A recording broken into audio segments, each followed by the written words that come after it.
Seguimos en Azul Escultura y seguimos charlando con los excombatientes fuera de cámara y seguiremos charlando dentro de cámara, dentro del programa durante el resto del año. Siguiendo con este tema, nos comunicamos hace unos días con Jorge Luis Reyes, que tiene familiares en Azul, y también para consultarlo porque él tuvo un reencuentro con un compañero. Pero para que nos pongamos en situación y también sigamos recorriendo esta historia de Malvinas desde algún punto diferente, vamos a escuchar una primera parte de la nota donde nos cuenta esta anécdota.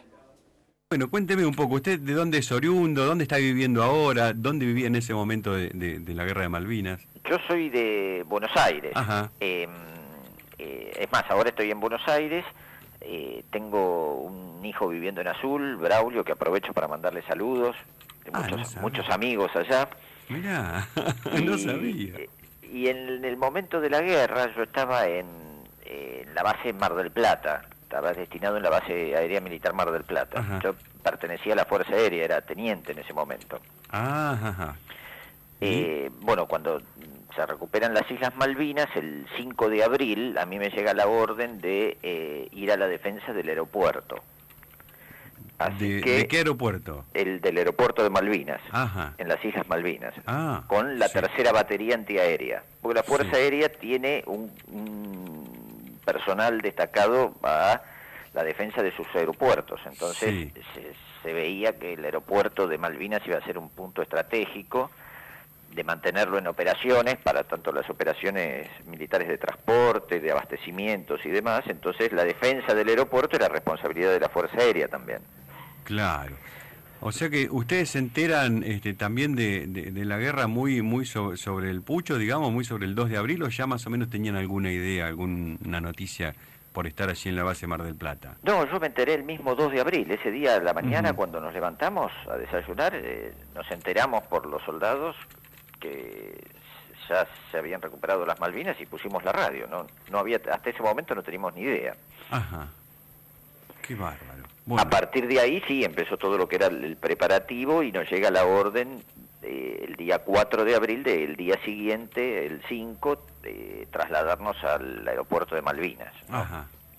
¿Y en qué se movilizaban? ¿En qué lo llevaron? ¿En avión también? Claro, nosotros nos llevaron en C-130. Mi batería para trasladarse necesita 3 vuelos de Hércules.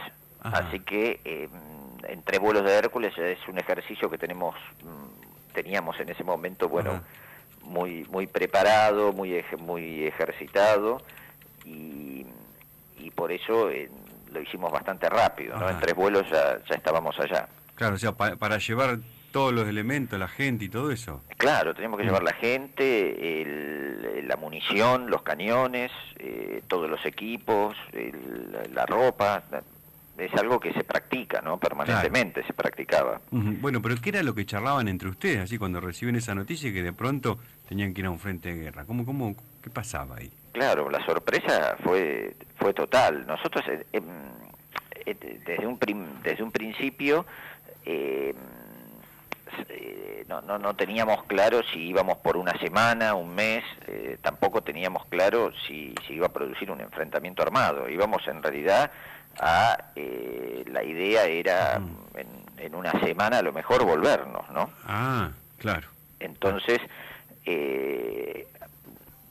un jefe de batería que yo tenía en ese momento dijo, bueno, nosotros tenemos que ir preparados con todo, con munición como para entrar en combate. Y realmente así fue que preparamos todo el equipo, toda la munición y eso nos permitió, bueno, después poder desarrollar nuestra tarea un poco mejor, ¿no? Y bueno, ¿y qué pasa cuando llegan a Malvinas? ¿Con qué te encontrás? Contame un poco es inimaginable para mí. Claro, yo llegué el 5 de abril y me encontré con compañeros de promoción míos que ya estaban allá, que eran del grupo de operaciones especiales, que habían ido el 2 de abril, y bueno, fuimos a buscar posiciones, me encontré con un terreno totalmente distinto a los que yo conocía, ¿no? Ah, claro. O sea, un suelo muy esponjoso y muy húmedo, ahí llueve permanentemente, llovizna, humedad, y precisamente los cañones que van en el medio del campo, al tener un suelo tan blando, se encajaban, ¿no? Claro. Entonces, cada cañón pesaba 6 toneladas. Y eso, en el medio del barro, moverlo es difícil. Sí.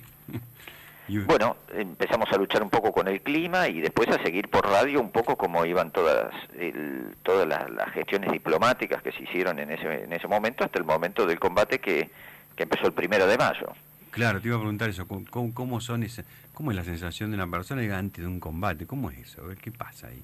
Claro, ya, bueno, durante todo el mes de abril, cuando se veían que las negociaciones no iban surtiendo efecto y se avecinaba el conflicto, bueno, cada vez la preparación para el combate era más intensa, ¿no? Claro.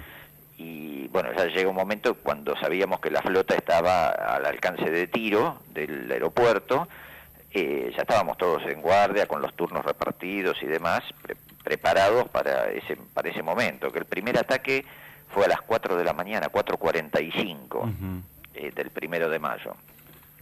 Primer ataque hacia ustedes. Hacia nosotros, que un avión Vulcan descargó 20 bombas, ¿no? Y eso fue realmente la entrada violenta en combate. Claro. Una sorpresa total para nosotros. Ser blanco es una sensación un poco indescriptible, ¿no? Claro, claro. Y ya el segundo ataque que hacen ellos, que hacen con aviones Harrier a las 8 de la mañana, ya se produce, bueno, una reacción de la artillería antiaérea masiva, ¿no? Entonces fue un verdadero duelo ese 1 de mayo. Después se suceden varios ataques más durante el 1 de mayo y bueno, y continúa prácticamente el ataque sobre el aeropuerto durante toda la guerra, porque claro, los ingleses veían que al aeropuerto seguían llegando aviones, seguían saliendo aviones con heridos, llegaba abastecimiento, era un punto de contacto con el continente. Claro, o sea que ustedes estaban ahí en el foco de todo lo que era el bombardeo. Claro, sí. Después de noche se acercaban los barcos y amparados por la oscuridad, que la Fuerza Aérea no podía atacar de noche, o sea, nuestros aviones no podían operar de noche sobre los barcos. Entonces, ellos de noche sí se acercaban y, bueno, empezaban con el cañoneo naval sobre el aeropuerto, ¿no? Permanentemente. Bueno, y ahí con el objetivo de no dejarnos dormir, claro. Y bueno, y por supuesto neutralizarnos, ¿no? Seguimos en Azul Escultura abordando este tema de la guerra de Malvinas y la posguerra, y les digo que a mí no me hubiera sido fácil presentar todo este programa si no hubiera charlado mucho con ellos previamente, porque en esas charlas previas donde se te anuda la garganta, donde se te vienen las lágrimas, se te vienen tantos pensamientos y tantas reflexiones. Por eso ahora vamos a escuchar la segunda parte que nos cuenta Jorge Luis Reyes de lo que le pasó allí en Malvinas cuando regresó, y bueno, no se lo cuento más yo. Lo escuchamos a él. Alrededor del fin de mayo me toca un emplazamiento cerca de una unidad de ejército del Regimiento de Infantería 25. Sí. Donde queda una pareja de soldados, queda pegado al lugar donde yo tenía que poner mis cañones. Entonces pusimos los cañones, bueno, y todos soldados que tenían toda su logística y su organización propia, quedaron tan cerca de nosotros que automáticamente los incorporamos. De a poco los fuimos conociendo, fuimos charlando, después se quedaban a comer con nosotros. Es más, si nosotros teníamos equipo para darle, por ejemplo, él se acordaba, este soldado, que en un determinado momento les hice cambiar las medias con unos pares de medias que habíamos conseguido, y hablar de estar en el medio del barro y conseguir medias secas, la verdad que era... Claro. Sí, era sí. un trofeo. Claro. Entonces, lo conozco, este soldado, empezamos a hablar, eran 2 soldados de Río Cuarto, los cordobeses. Los cordobeses.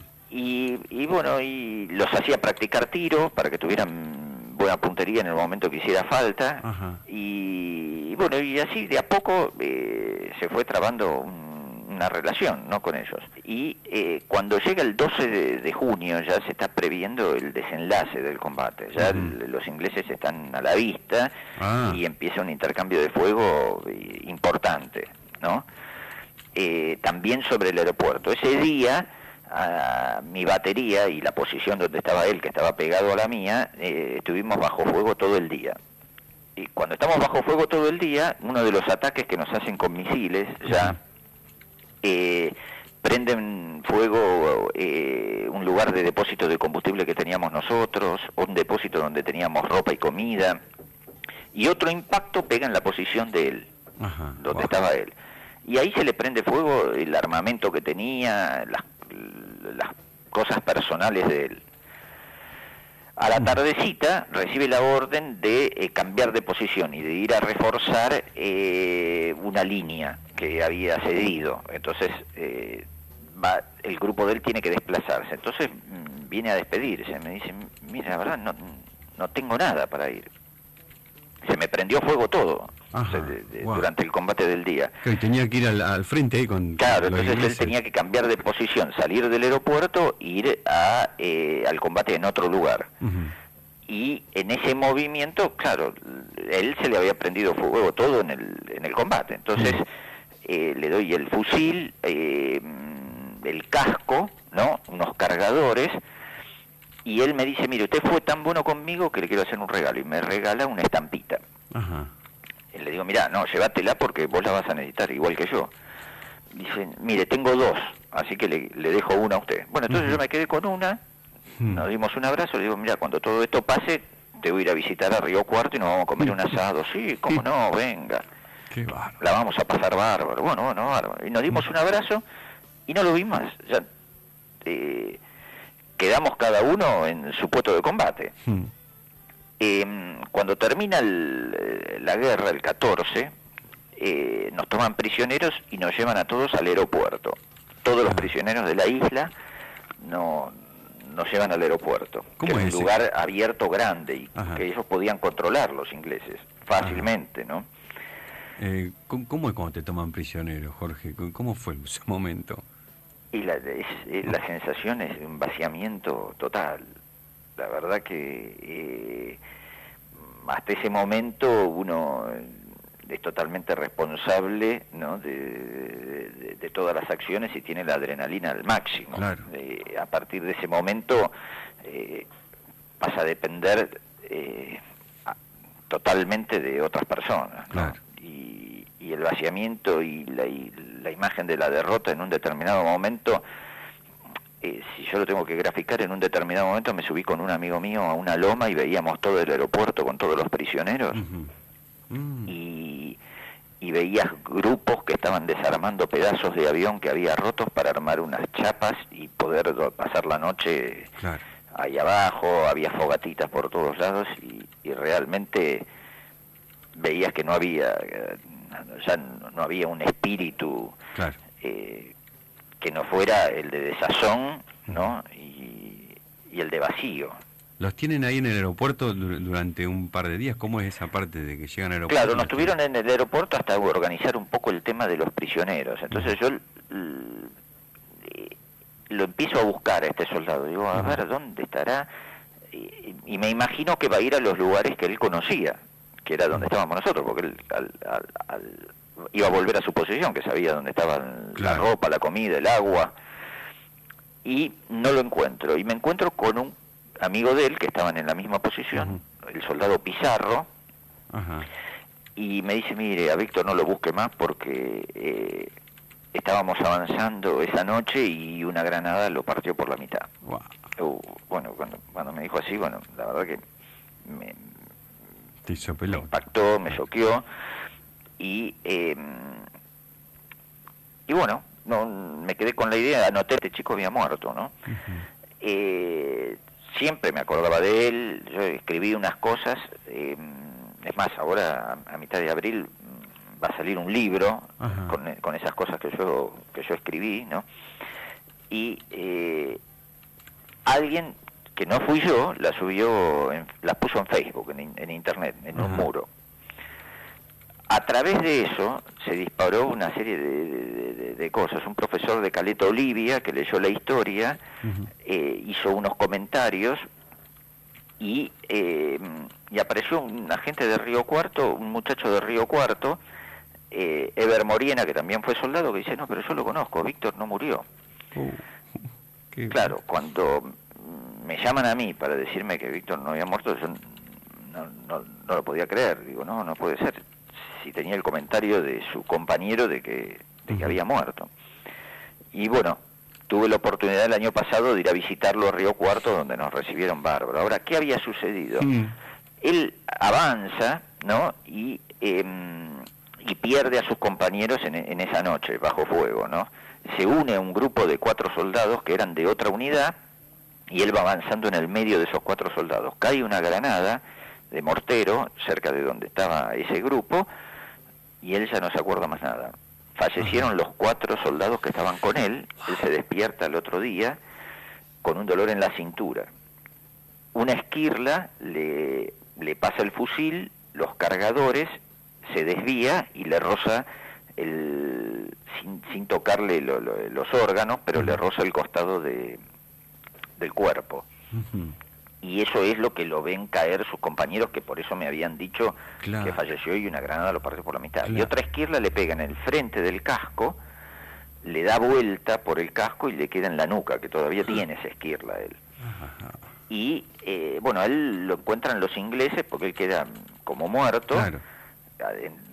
Lo encuentran los ingleses, lo evacúan a un hospital, y bueno, de ahí después termina en Comodoro Rivadavia, y estuvo como un mes sin hablar, sin poder hablar.